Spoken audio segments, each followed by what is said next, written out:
வணக்கம் ஸ்டூடெண்ட்ஸ்.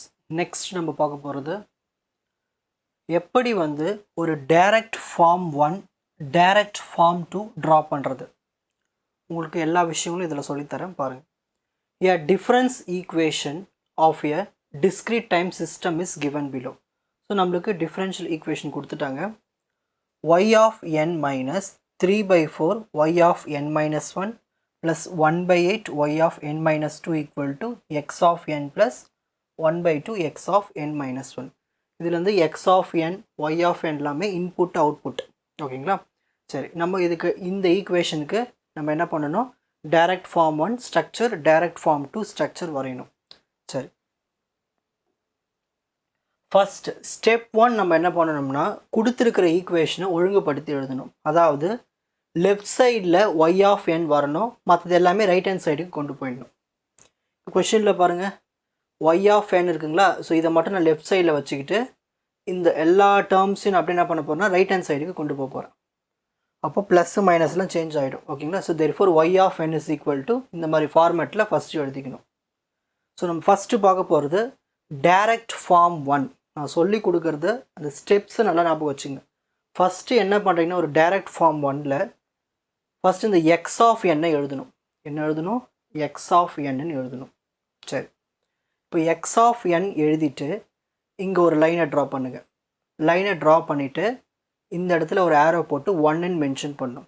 ஏன் 1ன்னு மென்ஷன் பண்ணுறோம்னா இந்த ஈக்குவேஷனில் பாருங்கள் எக்ஸ் ஆஃப் என் எங்கே இருக்குது? இங்கே தானே இருக்குது. இந்த எக்ஸ் ஆஃப் என்னுக்கு முன்னாடி கோஎஃபிஷியன்ட் என்ன இருக்குது? 1 இருக்குது. ஸோ நம்ம இந்த இடத்துல 1ன்னு மார்க் பண்ணணும். ஓகேங்களா? இப்போது இங்கே ஒரு ப்ளஸில் போய் அதை ஜாயின் பண்ணிடணும். ஸோ எக்ஸ் ஆஃப் எனில் நம்ம என்ன பண்ணுறோம், அதோட கோஎஃபிஷியன்ட் 1 எடுத்து இதில் லிங்க் பண்ணிடுறோம். ஓகேங்களா? ஸோ அந்த இடத்துல ஒரு ஆரோ சிம்பிள் போட்டு இங்கே 1ன்னு மார்க் பண்ணணும். இதுதான் ஃபஸ்ட்டு ஸ்டெப். நெக்ஸ்ட் நம்ம என்ன பண்ண போகிறோன்னா எக்ஸ் ஆஃப் என் எழுதியாச்சு. அதுக்கு அடுத்தது எக்ஸ் ஆஃப் n மைனஸ் 1 இருக்கான்னு பார்க்கணும். இதில் எங்கேயாவது எக்ஸ் ஆஃப் n மைனஸ் 1 இருக்கா? இந்த இடத்துல இருக்குது பாருங்கள். So X of n minus 1னா எக்ஸ் ஆஃப் என்னுக்கு கீழேன்னு அர்த்தம். இதுவே எக்ஸ் ஆஃப் n மைனஸ் 2னா இதுக்கு கீழேன்னு அர்த்தம். இப்போ எக்ஸ் ஆஃப் n மைனஸ் 1க்கு நம்ம ட்ரா பண்ண போகிறோம். ஸோ முதல்ல கோஎஃபிஷியன்ட் இருக்குது, இதில் 1/2 இருக்குது. ஸோ நம்ம என்ன பண்ணோம்னா இந்த எக்ஸ் ஆஃப் என்லேருந்து ஒரு இசட் இன்வர்ஸை ஜாயின் பண்ணணும், ஒரு ஆட் பண்ணணும் இந்த இதில். ஏன் அப்படி பண்ணுறோம்னா இங்கே ஒவ்வொரு நம்ம எல்லாமே இசட் ட்ரான்ஸ்ஃபார்ம் தான் இது எல்லாமே. ஸோ எக்ஸ் ஆஃப் என்னுக்கு நம்ம எதுவும் பண்ண தேவையில்லை. கீழே ஸ்டேஜஸ் போக போக எக்ஸ் ஆஃப் n மைனஸ் 1 வரும்போது இங்கே ஒரு இசட் இன்வர்ஸ். இது கூட தான் நம்ம என்ன பண்ணோம்னா இதோட கோஎஃபிஷியன்ட் எடுத்து எழுதணும். இங்கே இருக்க கோஎஃபிஷியன்ட் 1/2. ஸோ இந்த 1/2 எடுத்து இங்கே ஆரோ மார்க் பண்ணிவிட்டு இதிலேருந்து அந்த லிங்க் எடுத்துகிட்டு இந்த ப்ளஸில் போய் ஆட் பண்ணிடணும். இப்போ அடுத்தது எக்ஸ் ஆஃப் n மைனஸ் 2 இருக்கான்னு பார்க்கணும். இதில் எக்ஸ் ஆஃப் n மைனஸ் 2 எங்கேயாவது இருக்கா? இல்லை. அப்போ இதோட இந்த பக்கம் ஸ்டாப் ஆகிடுச்சு. இப்போ அடுத்தது y ஆஃப் n-க்கு போகணும். ஸோ நம்ம என்ன பண்ணுறோன்னா இதுக்கப்புறம் எதுவுமே இல்லை, முடிஞ்சிச்சு. ஸோ இங்கேருந்து வர அவுட்புட் எடுத்து இங்கே இன்புட்டாக கொடுக்குறோம் இப்போது. ஸோ இங்கே ஒரு ப்ளஸ் சிம்பிள் ஆட் பண்ணி நம்ம என்ன பண்ணுறோன்னா ஃபஸ்ட்டு y ஆஃப் n-க்கு கொடுக்குறோம். இந்த y ஆஃப் n தான் நம்மளுக்கு என்னது? அவுட்புட். இந்த y ஆஃப் n தான் என்னது? அவுட்புட். இதுதான் இந்த y ஆஃப் n தான் அவுட்புட். இப்போ அடுத்து நம்ம என்ன பார்க்கணும்னா y ஆஃப் n மைனஸ் 1 இருக்கான்னு பார்க்கணும். y ஆஃப் n மைனஸ் 1 இருக்கான்னு பார்க்கணும். இங்கே இருக்குது பாருங்கள், y ஆஃப் n மைனஸ் 1 இருக்கா? அப்போனா என்ன பண்ணோம், y ஆஃப் n-க்கு கீழே தானே y ஆஃப் n மைனஸ் 1 வரும். அப்போ நம்ம என்ன பண்ணோம்னா இந்த இடத்துல ஒரு இசட் இன்வர்ஸ் ஆட் பண்ணி இது ஒரு கோஎஃபிஷியன்ட் இருக்குது 3/4. ஸோ அந்த 3/4 இங்கே மார்க் பண்ணிவிட்டு ஒரு ப்ளஸில் போய் ஆட் பண்ணிடணும். ஆட் பண்ணி எடுத்துகிட்டு இங்கே கொடுத்துடணும், திரும்பவும் ப்ளஸில் ஜாயின் பண்ணி விட்டுடணும். ஒரு பிளாக் முடிஞ்சதுங்களா? இப்போ அடுத்தது y ஆஃப் n மைனஸ் 2 இருக்கான்னு பார்க்கணும். இதில் y ஆஃப் n மைனஸ் 2 இங்கே இருக்குது. அப்போ என்ன பண்ணோம், y ஆஃப் n மைனஸ் 1ஓட பிளாக் இது, y ஆஃப் n மைனஸ் 2ஓட பிளாக் இது தானே. அப்போ நம்ம என்ன பண்ணோம், எக்ஸ்ட்ராவாக இன்னொரு வாட்டி இங்கே ஒரு இசட் இன்வர்ஸ் ஆட் பண்ணி அதோட கோஎஃபிஷியன்ட் இருக்குது -1/8. அதை எடுத்து இங்கே எழுதி இதை கூட லிங்க் பண்ணிட்டோம்னா பிளாக் முடிஞ்சு போச்சு. ஸோ எக்ஸ் ஆஃப் n-க்கும் முடிச்சாச்சு, y ஆஃப் n-க்கும் முடிச்சாச்சு. ஸோ இதுதான் direct form 1. So X block தனியாக பண்ணுவோம், y பிளாக் தனியாக பண்ணுவோம் டைரக்ட் ஃபார்ம் 1ல். அப்படியே டைரக்ட் ஃபார்ம் 2க்கு வந்தோம்னா எல்லாமே ஒரே டயக்ராமில் வரும். ஃபஸ்ட்டு ஸ்டெப் என்ன பண்ணோம்னா எக்ஸ் ஆஃப் n-ன்னு எழுதி ஒரு ஆரோ போட்டுருங்க. எக்ஸ் ஆஃப் n எழுதி ஒரு ஆரோ போட்டுடணும். போட்டுட்டு ஒரு ப்ளஸ் சிம்பிள் போட்டுருங்க. ஓகேங்களா? இப்போ என்ன பண்ணோம்னா அதுக்கப்புறம் என்ன பண்ணோம்னா இது கூடவே இன்னொரு லைனை போட்டு ஆரோ போட்டுட்டு இந்த இடத்துல ஒரு ப்ளஸ் சிம்பிள் போட்டு இங்கே ஒரு ஆரோ போட்டு ஒய் ஆஃப் என், இது எல்லாத்துக்குமே காமன். இந்த ஃபஸ்ட்டு லைன் மட்டும் எல்லாத்துக்கும் வரைஞ்சிருக்கு. ஃபஸ்ட்டு எக்ஸ் ஆஃப் என் எழுதணும், ப்ளஸ் சிம்பிள் போடணும், அப்படியே ஒரு லைனை போட்டு இங்கே ஆரோ மட்டும் போட்டு வைங்க. இந்த நம்பரில் என்ன எழுதுன்னு சொல்கிறேன்.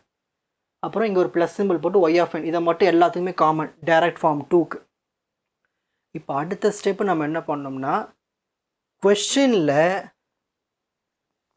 ஃபஸ்ட்டு ஒய் ஆஃப் இங்கே எக்ஸ் ஆஃப் என் எழுதணும் இல்லையா. இப்போ நம்ம என்ன பண்ணணும்னா ஒய் ஆஃப் n-1 எங்கே இருக்குதுன்னு பார்க்கணும்.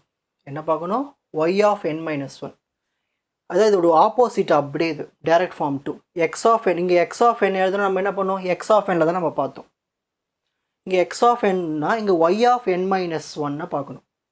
So first Y of n-1 எங்கே என்ன இருக்குது? இங்கே தான் இருக்குது. அதோட கோஎஃபிஷியன்ட் இருக்குது 3/4. என்ன இருக்குது? 3/4. நம்ம என்ன பண்ணுறோன்னா ஸோ இந்த இடத்துல ஒரு இசட் இன்வர்ஸை ஆட் பண்ணி அந்த 3/4 எத்துமே இந்த ப்ளஸில் போய் கனெக்ட் பண்ணி இங்கே எத்துமே ஜாயின் பண்ணிடுறோம். அதாவது எக்ஸ் ஆஃப் என் இருக்க பிளாக்கில் நம்ம ஒய் ஆஃப் n-1 கொடுக்குறோம். ஏன்னா இது ஒய் ஆஃப் என், அப்போ இது கீழே தானே வரும் ஒய் ஆஃப் n-1. ஸோ இது வந்து ஒய் ஆஃப் n-1 கோஎஃபிஷியன்ட் எழுதணும். Next Y of n-2 coefficient இருக்குது -1/8. அதை என்ன பண்ணணும்னா திரும்ப அதுக்கு ஒரு இசட் இன்வர்ஸ் பிளாக் ஆட் பண்ணி நம்ம என்ன பண்ணணும்னா இதில் எதுவுமே இதை கனெக்ட் பண்ணிடணும். இங்கே ஒரு ஆரோ மார்க் போட்டு -1/8 கோஎஃபிஷியன்ட் எழுதிட்டா முடிஞ்சு போச்சு. இப்போது ஒய் சைடு முடிச்சாச்சு. ஸோ எக்ஸ் ஆஃப் என் பக்கம் ஒய் சைடு எழுதுவோம், ஒய் ஆஃப் என் பக்கம் எக்ஸ் சைடு எழுதுவோம். இப்போது ஒய் ஆஃப் எண்ணுக்கு வந்து எக்ஸ் ஆஃப் என்னோட வேல்யூ எழுதணும். ஃபஸ்ட்டு எக்ஸ் ஆஃப் என்னோட கோஎஃபிஷியன்ட் இருக்குது 1. ஸோ அதாவது இந்த இடத்துல 1 மார்க் பண்ணியிருக்கேன். அடுத்து எக்ஸ் ஆஃப் n-1 அடுத்த ஸ்டேஜ். எக்ஸ் ஆஃப் n-1 இருக்குது 1/2. ஸோ அதுக்கு என்ன பண்ணணும்? இதுக்கு வந்து நம்ம எக்ஸ்ட்ரா இன்னொரு இசட் இன்வெஸ்ட் பண்ண தேவையில்லை. ஏன்னா இங்கே ஏற்கனவே ஒரு இசட் இன்வெஸ்ட் இருக்குது இல்லையா, அதுலேருந்து கனெக்ஷன் இப்படி கொடுத்து எதுவுமே கனெக்ட் பண்ணிட்டு முடிஞ்சு போச்சு. ஸோ இந்த இடத்துல இந்த 1/2 மார்க் பண்ணணும். எப்பயுமே பெஸ்ட் எதுன்னு பார்த்துட்டோம்னா டைரக்ட் ஃபார்ம் 2 தான். ஏன்னா நம்ம கனெக்ஷன்ஸ் எல்லாம் இதிலே முடிச்சிடறோம் இல்லையா.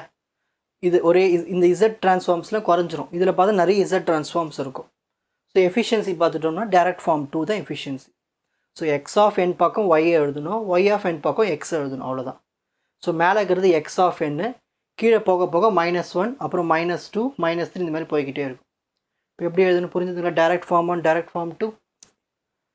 உங்களுக்கு இந்த கண்டென்ட் ஈஸியாக புரிஞ்சிருக்கும்னு நினைக்கிறேன். Watch other episodes in the appropriate playlist. Fuji silver academy strength success clarity. வணக்கம்.